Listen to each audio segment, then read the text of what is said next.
Sa mga unang pag-usbong ng giyera, nagsimula na sa paghahanda ang mga miyembro ng Hukbalahap laban sa mga Hapones.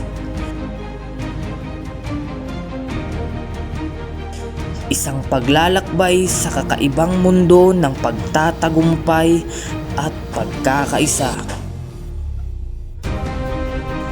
Sa masalimuot na laban, saksihan ang pagbangon ng Hukbalahap. Nagkakaisa upang dipinsahan ang mga komunidad laban sa mga mapanupil na Hapones.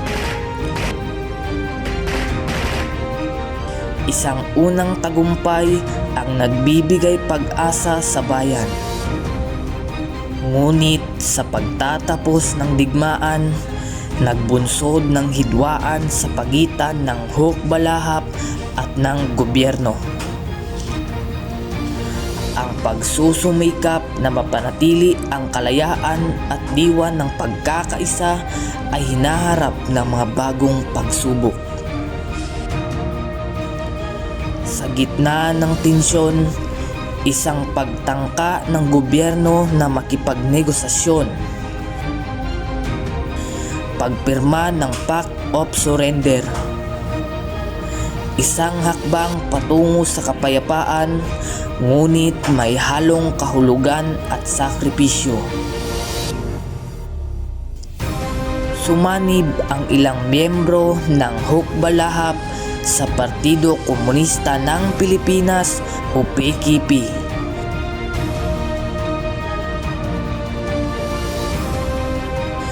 Isang bagong yugto ng pakikibaka. Isang pagbabago na magdadala ng iba't ibang landas.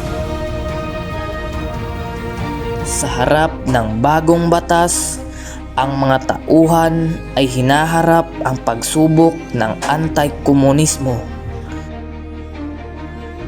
Nagtutol at nagtataguyod para sa kanilang mga prinsipyo.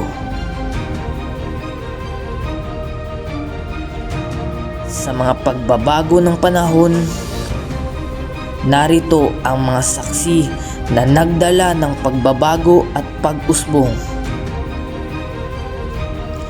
Sa huling bahagi ng aming paglalakbay, ating suriin ang mga tagumpay at pagkatalo ng mga pangunahing tauhan.